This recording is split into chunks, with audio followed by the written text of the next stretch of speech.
శత్రువు మనకు ద్రోహం చేయగలడు అని అంటే ఆడు ముందు మనకేమై ఉంటాడు? మన మిత్రుడై ఉంటాడు.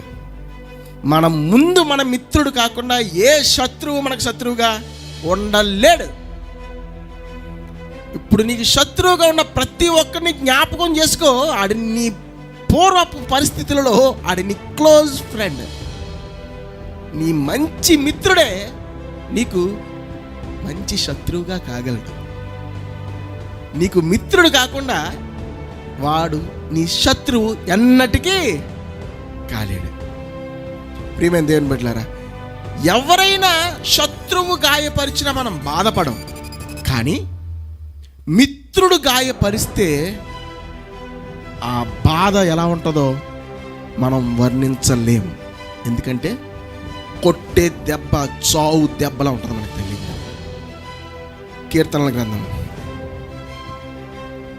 55వ సంకీర్తన 12-14. నన్ను దూషించువాడు శత్రువు కాడు, శత్రువైన ఎడల నేను దాని సహింపవచ్చును.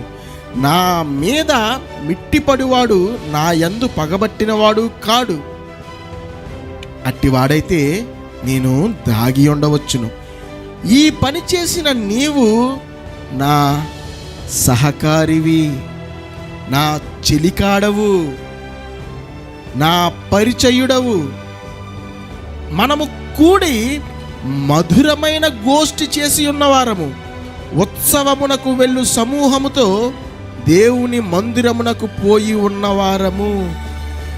దేవుని బిడ్డలారా, జాగ్రత్తగా మీరు చరణాలన్నీ జాగ్రత్తగా గమనిస్తే మన జీవితాలలో ఈ పరిస్థితిలో ఉన్నవారు ప్రతి ఒక్కరూ మనకి ఆలోచనకి వచ్చేస్తుంటారు.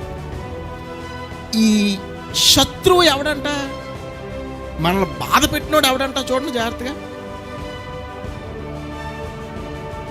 నీవు నా సహకారివి, నా చెలికాడవు, నా పరిచయస్తుడవు.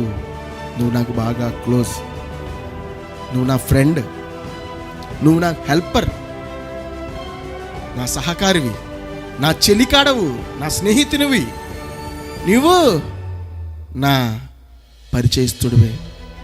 మనం ఎవరు నమ్ముతాం? ఫ్రెండ్నే నమ్ముతాం. వాడిని నమ్మి వాడి దగ్గర ఏమీ దాయం.